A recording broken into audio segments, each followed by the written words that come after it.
What's going on, everybody? It's Cody. Welcome back to the channel. 3-game Wnba Friday night slate. $20,000 to first. Here, I absolutely love to see that big prize pool up top. So let's look at my lineups from tonight, the return to play slate. First game's back. Obviously, big news today was Kennedy Carter was ruled out with an illness. So I wanted to wait, and I never believed that Dana Evans was starting. They cannot play her and Lindsey Allen together. So I always thought Rachel Banham might start. Her or Diamond Shields. Obviously, they went with Banham. Sub 40% for a sub 4K starter. I was all over her. Played her in both of my lines. Obviously, know the risk in playing someone like her. She's pretty much 3-point or bust. But loved Clea Copper, loved BG, stacked them in this lineup. They're absolutely nuking. Only worry is the massive blowout that's currently going on. Cannot believe Shakira Austin is 15% at 5.5K. Like, that blew my mind. For my other lineup, obviously this one has Stewie and Azura Stevens in it. For my other lineup, I stacked Sabby and JJ with Burrell for the late game. I love the ownership on JJ and Burrell. Reese played her. She's shooting like 1 of a million. Banham not too far behind. She's shooting like 1 of 500,000. Did play BG in both lineups. She's absolutely smashing, so can't complain too much, but looking pretty good for this first slate back. Let's look at these game odds, and then we'll get over and break it down team by team. Storm at the Dream, 7-point spread, over under 159. Phoenix at Indy, 3.5-point spread, over under 173.5. That game is juicy. They don't have the Connecticut Dallas game up yet. Obviously, with all the news we got earlier with the Connecticut team, all their players that are out, I would imagine that's going to be like a 6 to 7 point spread with a mid 160s total. But let's get back over here. On the Seattle side, really just the starters for me. You can play Whitcomb. I just don't think she's going to be needed on a slate like this. There's value pretty much everywhere. There's cheaper plays. You just don't need to save salary on a slate like this. So really my interest lies in the 5 starters. NECA at 11K, pretty priced up. I'm not crazy about paying that price tag for her when you can play Ezzy for almost 2K cheaper. Always mention that I love Joel Lloyd at sub 10K. Obviously can break any slate that she's on. So definitely have some interest there. On the Atlanta side, I don't know why Ryan Howard is 7.7K. She's consistently been over 10K all season. Fully healthy. I love the price on her. I really don't know what that's about. Tina Charles' minutes were trending in the wrong direction leading up to the break. So that's something to keep an eye on. If she plays her normal run, 8K is too cheap for her. Alicia Gray, fine tournament play at 8,100. Price is pretty solid. Jordan Canada is still out. They did say that she will be reevaluated. This is from the 4th of July, so obviously she's probably been reevaluated. They just haven't posted any update in here, but she is going to be out until after the Olympic break, so she is not going to be playing. Cheyenne Parker, 7,300, probably just a stay away from me. Maya Caldwell, no interest with everyone back. Ariel Powers, fine play off the bench, but not someone I have a lot of interest in. Same with all these players down here. Really just a team I don't have a lot of interest in outside of like Ryan Howard or Alicia Gray or Tina Charles for tournaments. Ryan Howard being by far the best play on the slate, even in a tougher matchup, just the price point. Phoenix on the back-to-back, obviously not ideal that they're playing a back-to-back right out of the gate for the second half, and then they play again on Sunday. 3 games in 4 days to start the second half of the season is extremely rough. But we got to make do. Obviously, if they blow out Chicago tonight, the starters will get a little bit of a rest. They won't play normal run. If that happens, I don't expect to see any of these starters sit, but it is something we need to keep our eye on with the older players like DT, like BG. Both of them could sit. Maybe one sits, but with Rebecca Allen out, it does make this team pretty shorthanded. Also want to mention the first half of this game, Sug Sutton has not entered the game. They've been playing Celeste Taylor over her. They played Taylor, Herbert Harrigan, and Mack off the bench. and all three have played pretty well, besides maybe Herbert Harrigan. Sophie's been starting. 6,900 is fine. DT at 8,400, I have some interest in just because Indy's terrible on defense. They're going to give up points. Clea Copper, 10.2K, obviously their go-to option on offense. She's just going nuts tonight. Natasha Cloud is fine. Always just worry about her ceiling with everyone healthy. BG at 9,400, obviously one of the most dominant players in the WNBA. When she wants to go, she absolutely can. On the Indiana side, Caitlin Clark, most expensive player on the slate, 12.5K. She's worth every penny.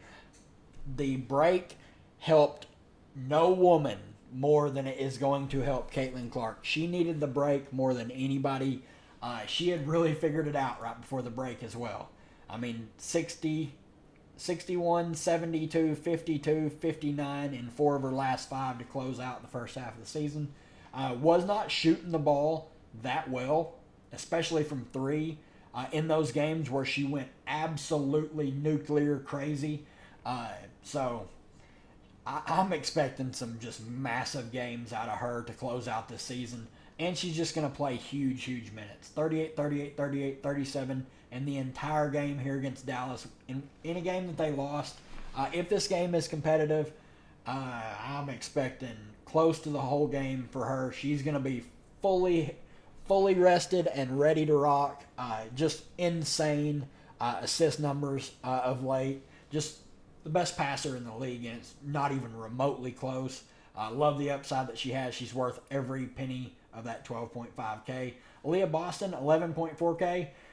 Her Caitlin Clark's running mate, I mean, she's been really, really good. She does have a tendency to put up a stinker if she was to get in foul trouble, but big ceiling for someone like Aliyah Boston, over 50 in a lot of games this season. She's the one that Clark looks to first. 11.4K, not the most ideal price point, but it will keep her ownership down. Alyssa Smith, perfectly fine with Fagbin layout. Kelsey Mitchell, 7,900, pretty score independent. Don't mind her for tournaments, but not someone I'm actively looking to play. Katie Lou at 6,400, probably just a stay away from me. Lexi Hull at 4,200, she's fine.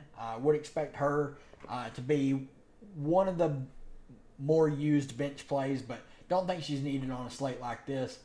This game here, Connecticut at Dallas, which it's weird that Dallas has the late game in the Central Standard Time Zone. That's kind of weird, but this is the game.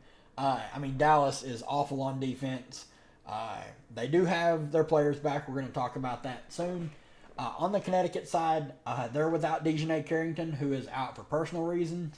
Tiffany Mitchell is hurt. Olivia Nelson-Ododa is questionable and probably out as well. So they're going to be pretty thin. 1, 2, 3, 4, 5, 6, 7, 8.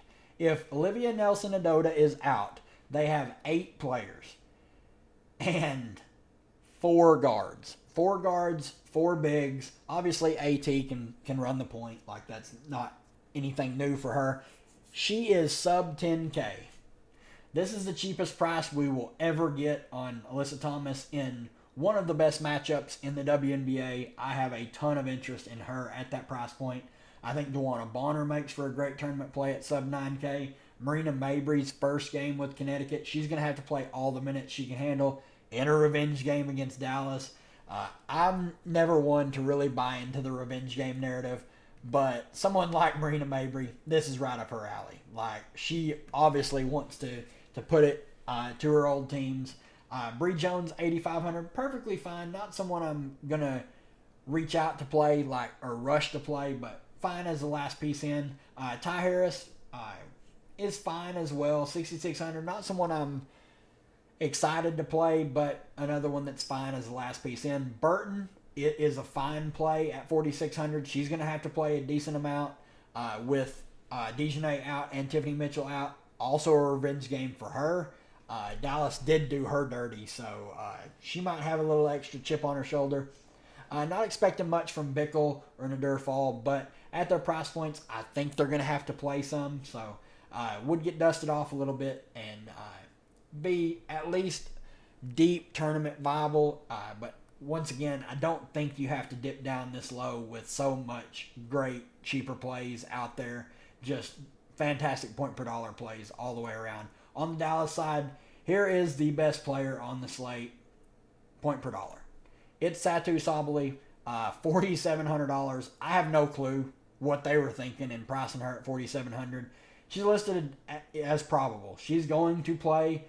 They may limit her minutes a little bit, but she was playing close to 30 minutes in every Olympic game, so I'm expecting close to 30 minutes for her, and once she gets fully healthy, close to 40 minutes. Not for her. We know how Dallas likes to run their rotation. They like to play their starters a ton. Wnba, 10.6K. Everyone saw what she did at the All-Star game. She can take over any game and just go wild. But this is an extremely tough defensive matchup for her. I will say she does not have to go against Dejanay Carrington, which is a plus. So definitely have some interest in her. Natasha Howard, 10.4K. Good fantasy point per minute player. Don't mind her if you land on her at that price range. Big T, 7.2K. I always say when Big T is under 8K, I have interest. It's a awful roster. She's good or she's bad, but she's dominant. So I have some interest at that price point. Maddy is out. She is not playing, or is listed as doubtful, so she's not playing. Kalani Brown will back up Big T, would get extended if Big T was to get in foul trouble or not want to play. JC Sheldon, fully expecting her to continue to start. Should be Arike, Sheldon, Satou, Nat, and Big T. And then you're going to have like Jaylen Brown and Uzan off the bench, and then they'll bring like probably Suarez, I guess. I don't really have any interest in Suarez or Lou Lopez. Like, there's not going to get enough run. And then same with Uzan. Like, her minutes have really trended in the wrong direction. So that is all I have for you guys on this 3-game slate. I can't believe Satou Sabally is 4,700.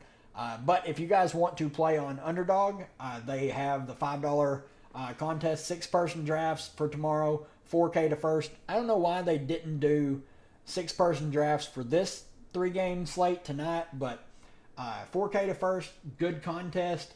I will have rankings out a little bit later on tonight or in the morning in the Discord if you want those. But that's going to do it for me, guys. If you enjoy the content, leave a like on the channel. Really helps out the channel grow. We're still on the road to 500 subscribers. Closing in on it. Less than 50 subs away. Got to figure out what I want to do when I get there. I may do a giveaway or something. But good luck to everybody, and we'll see you in the live stream.